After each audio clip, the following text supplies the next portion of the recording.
Are we in a recession now? The biggest sale in history? Now we're at a point in time where sales are just about to happen. And I'm not talking about your normal sales. I'm talking about the possibility of the biggest sale in history when it comes to commercial real estate, auto markets, cars, trucks, yachts, boats, the housing market, real estate technology, and a whole lot of other things that people are starting to struggle to sell. And struggling is something that a lot of us are doing right now, although some chief economists, and when I say that, I mean people who work for the government, they're saying that we should accept that we're poor now. Man, you gotta love how disconnected these people are to our problems, right? Now, some say that a recession is imminent, while some are saying, where have you been? We've been in a recession for almost a year now. Do you guys agree with that? Hit me up in the comments down below. And like I said, we should expect sales and technology much like your phones, and the same can be said for commercial real estate. Now, I got a couple of examples that will blow your minds later, and you know what? Let's not waste any more time. Let's go ahead and jump right into this thing. By the way, for the best way to invest in gold or silver, check out the links down below in this video. So the GDP numbers they're in, and of course it doesn't match the expectations. Now for the first quarter 2023, the US economic activity, it grew by just 1.1%,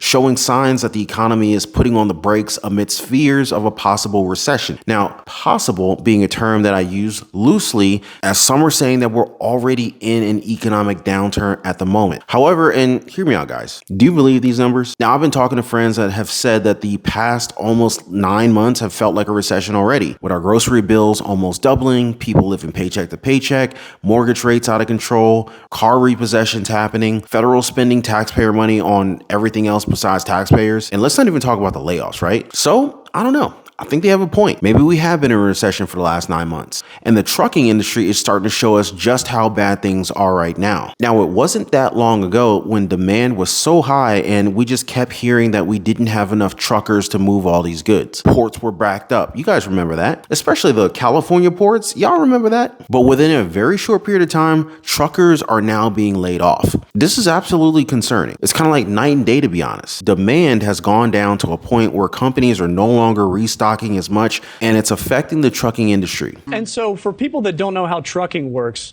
you don't make money unless you are on the road hauling a load. And if there are just fewer loads to haul, or you have to go a long distance to get your load, then you're not making money. You might be losing money. That's correct. Yes. And so are you finding, you mentioned that some of your fellow drivers are giving their trucks back to the bank.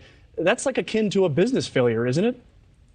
Absolutely, yes. But when you have a $3,000 or $4,000 a month banknote on your truck, and the rates are so low and the diesel fuel's still so high, it's impossible to make a profit.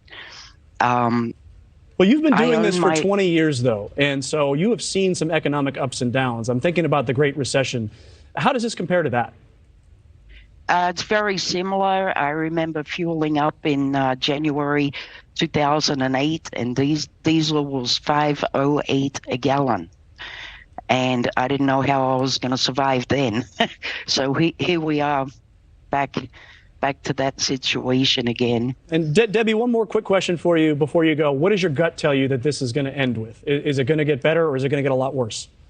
I think it's going to get a lot worse before it gets better.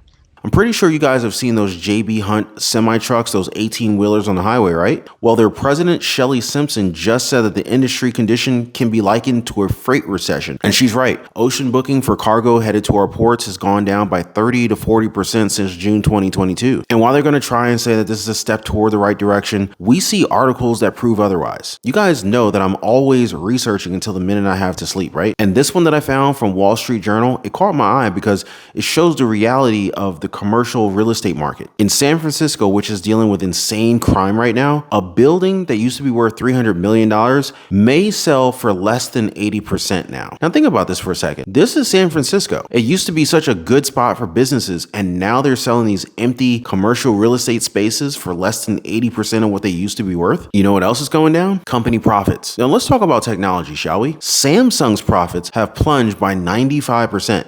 Samsung reported its smallest profit for any quarter in 14 years on Thursday. The South Korean firm said operating profit fell to just under $479 million for the January-March period. That was down 95% from a year earlier. Samsung's semiconductor business was a key drag on the firm, reporting a $3.4 billion loss. Chip prices plunged during the period, due to a global economic slowdown and lower corporate spending. But the world's largest chip maker was still positive about the year ahead. It said customers would start buying chips again in the second half of the year. Shoppers around the world have cut back on purchases due to surging inflation.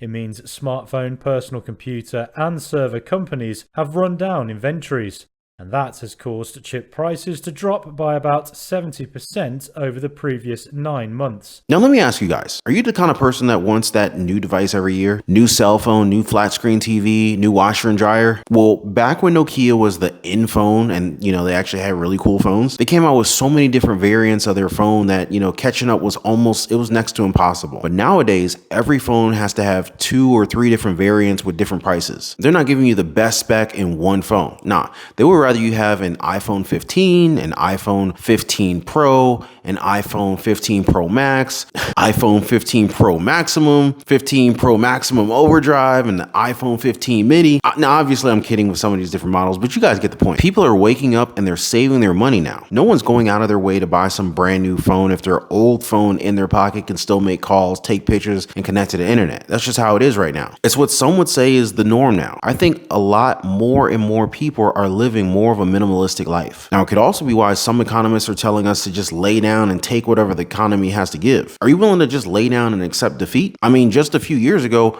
one job was all it took for most of us to live comfortably. And of course, when I say comfortably, I mean that we could afford all of our needs, while getting to be able to take a vacation or two and save a little bit of money in our 401ks, IRAs, online brokerage accounts. You guys know what I'm saying. But with this narrative, they want us to just lay down and take the economic beating. Isn't that just crazy? I also know that there are some who believe that the good times will last forever and that they're completely at a stable point in their lives. And sure, you could think that way. But what if something changes? No one expected the health crisis, right? Well, some predicted it, but I've covered that in previous videos already. But for you and me, the average American, we don't get that much warning, which is why we have to prepare proactively. But if you listen to this guy, and I don't know how to describe him, he looks like the villain from one of these old school Teenage Mutant Ninja Turtle cartoons. Not going to tell you which one. That one's up to you to decide. But anyway, if you listen to the chief economist for the Bank of England, he says, quote, somehow the UK, someone needs to accept that they're worse off and stop trying to maintain their real spending power by bidding up prices, whether higher wages or passing the energy costs on through consumers, end quote. And I mean, wow, right? Just accept the fact that you're now poorer. Are you willing to do that? Now, I'm pretty sure a lot of you guys said no. And if you did, maybe hang around for the next 60 seconds to learn something about some opportunities to make some money. It's best to build our cash flow. And to be honest with you guys, there's a couple of ways you can go about it. In fact, there's several. You can try different side hustles or small businesses, especially if you're focused on creating multiple streams of income. Now, of course, if you're an investor, then I know you know of the opportunities in the real estate market that are about to really start surfacing. And the same can be said for the stock market. And at this point, it's just a matter of due diligence and a little bit of timing. Now, if you're willing to learn more about these, feel free to hit me up in the comment section down below. I would love to hear from you guys. And before I wrap things up, please don't forget to drop a huge thumbs up for the video. Also, subscribe for your daily dose of the truth. Thank you guys so much for watching, and I will see you on the next one.